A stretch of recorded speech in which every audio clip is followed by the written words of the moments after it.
ಎಲ್ಲರಿಗೂ ನಮಸ್ಕಾರ. Welcome back to my channel. ಇವತ್ತಿನ ರೆಸಿಪಿ ಅಂಡಾ ಕರಿ ಅಥವಾ ಎಗ್ ಕರಿ ಹೇಗೆ ಮಾಡೋದಂತ ನೋಡೋಣ. ಎಗ್ ಕರಿ ಮಾಡೋದಕ್ಕೆ ಒಂದು ಈರುಳ್ಳಿ ಹಾಗೆ ಒಂದು ಟೊಮೆಟೊ ಹಣ್ಣು ಸಣ್ಣದಾಗಿ ಕಟ್ ಮಾಡ್ಕೊಂಡು ತೊಗೊಂಡಿದ್ದೀನಿ. ನಂತರ ಒಲೆ ಮೇಲೆ ಒಂದು ಪಾತ್ರೆ ಇಟ್ಕೊಂಡಿದ್ದೀನಿ. ಪಾತ್ರೆ ಕಾದ ನಂತರ ಅದಕ್ಕೆ 2 ಚಮಚದಷ್ಟು ಎಣ್ಣೆನ ಹಾಕಿ, ಎಣ್ಣೆ ಕಾದ ನಂತರ ಅದಕ್ಕೆ ಒಂದು ಈರುಳ್ಳಿನ ಹಾಕಿ ಚೆನ್ನಾಗಿ ಫ್ರೈ ಮಾಡ್ಕೋಬೇಕು.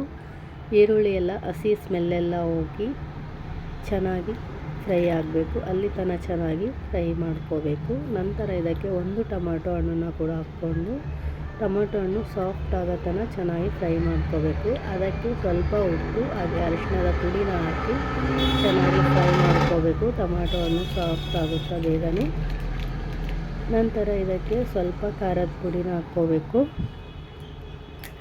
ಹಾಗೆ ಒಂದು ಚಮಚದಷ್ಟು ಧನಿಯಾ ಪುಡಿ ಹಾಕ್ಕೊಂಡು ಎಣ್ಣೆಯಲ್ಲೇ ಚೆನ್ನಾಗಿ ಫ್ರೈ ಮಾಡ್ಕೋಬೇಕು. ಇದೆಲ್ಲ ಚೆನ್ನಾಗಿ ಫ್ರೈ ಆಗಲಿ, ಅಲ್ಲಿ ತನಕ ಇದಕ್ಕೆ ಮಸಾಲೆನ ರುಬ್ಕೋಬೇಕು.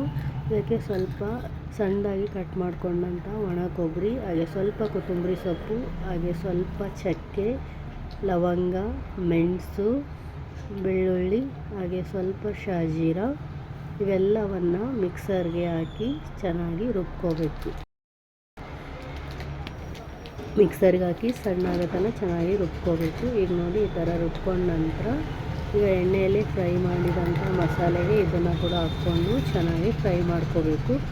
ಇದು ಕೂಡ ಹಸಿ ಸ್ಮೆಲ್ಲೆಲ್ಲ ಹೋಗಿ ಈಗ ಮೇಲ್ಗಡೆ ಎಣ್ಣೆ ಬಿಡ್ತಾ ಇದೆ ನೋಡಿ. ಈ ಥರ ಎಣ್ಣೆ ಬಿಡೋ ತನಕ ಚೆನ್ನಾಗಿ ಸಣ್ಣ ಉರಿಯಲ್ಲೇ ಚೆನ್ನಾಗಿ ಫ್ರೈ ಮಾಡ್ಕೋಬೇಕು. ಈಗ ಇದೆಲ್ಲ ಚೆನ್ನಾಗಿ ಫ್ರೈ ಆದ ನಂತರ ಇದಕ್ಕೆ ನಾನು ನೀರನ್ನ ಹಾಕ್ಕೋತಾ ಇದ್ದೀನಿ. ಒಂದು ಗ್ಲಾಸ್ ಅಷ್ಟು ನೀರನ್ನ ಹಾಕ್ಕೊಂಡು ಚೆನ್ನಾಗಿ ಮಿಕ್ಸ್ ಮಾಡ್ಕೋತೀನಿ. ಈಗ ಇದು ಕುದೀತಾ ಇದೆ.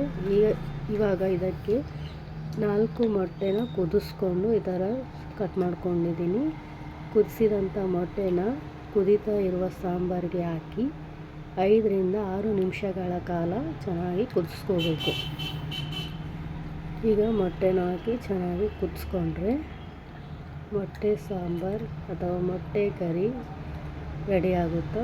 ಈಗ ನೋಡಿ 5 ನಿಮಿಷ ಆದ ನಂತರ ಎಗ್ ಕರಿ ಯಾವ ಥರ ಬಂದಿದೆ. ಈ ವಿಡಿಯೋ ನಿಮಗೆ ಇಷ್ಟ ಆಗಿದ್ದರೆ ಒಂದು ಲೈಕ್ ಮಾಡಿ ಹಾಗೆ ಶೇರ್ ಮಾಡಿ ಹಾಗೆ ಸಬ್ಸ್ಕ್ರೈಬ್ ಮಾಡಿ. ಪ್ಲೀಸ್ ಸಪೋರ್ಟ್ ಮಾಡಿ. ಇಷ್ಟ ಆಗಿದ್ದರೆ ಒಂದು ಕಮೆಂಟ್ ಮಾಡಿ. ಬಿಸಿ ಬಿಸಿ ರೊಟ್ಟಿ, ಚಪಾತಿ, ಅನ್ನಕ್ಕೆ ತುಂಬ ಸಖತ್ತಾಗಿರುತ್ತೆ ಈ ಕರಿ. ನೀವು ಕೂಡ ಒಮ್ಮೆ ಟ್ರೈ ಮಾಡಿ.